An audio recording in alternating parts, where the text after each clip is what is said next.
Hello guys! Welcome po sa aking vlog, Ron's Life Journey.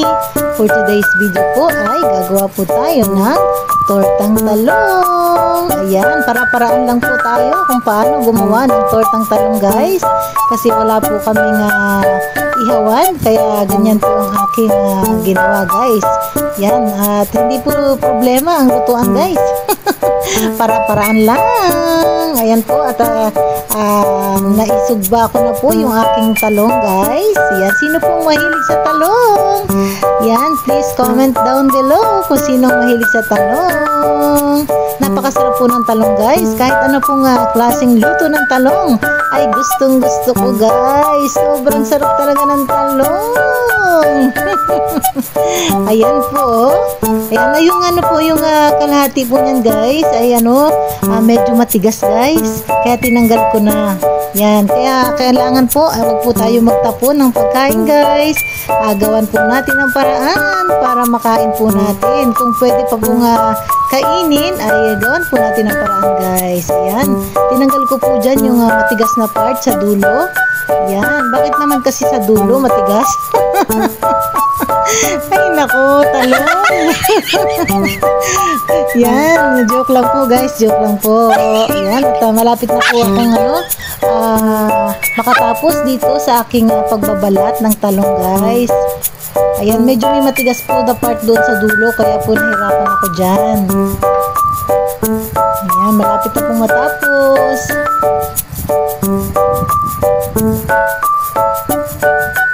Matagal na po kasi akong hindi nakapag-ulam ng tortang talong guys. Simple lang po ito guys, kaya gawin nyo na.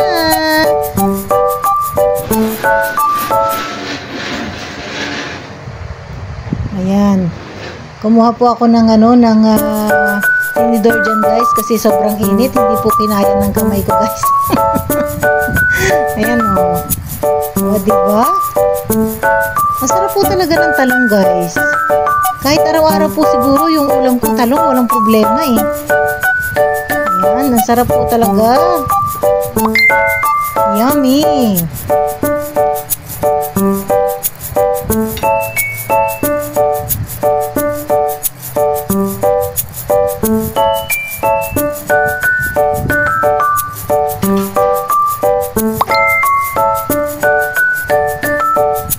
Malapit na po akong matapos guys. Yan, shoutout po sa lahat po ng mga nandito sa aking premiere guys. Shoutout po sa inyo. Ingat po kayo palagi.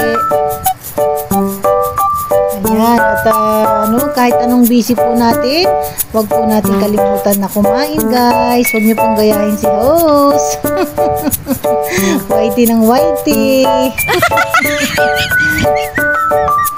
Ayan, malapit na pong matapos guys.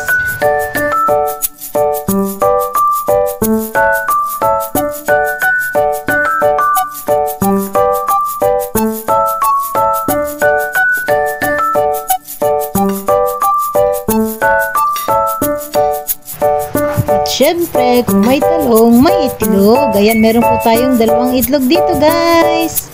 Ayan, at ating ikakarap na yung ating itlog. Wow, fresh na fresh po yan. Ayan, masarap po ito ang ating ulam ngayon. Gawin nyo na, guys. Simpleng-simple lang po. At lalagyan po natin yan, ha?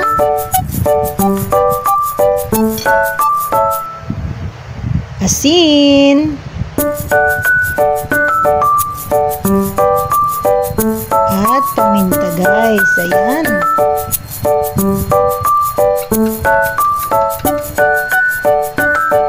Ayan, at ating halu-haluin guys.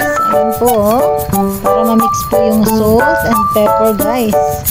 At ilagay na po natin yung ating sinugba na talong guys sa kalan. O diba? O, para-paraan lang po tayo guys. Ayan, at ready na po nating lutuin ang ating tortang talong guys. Ayan, napakabilis lang po itong maluto guys. At balik na rin natin. Ayan na po. Ayan na po ang ating tortang talong.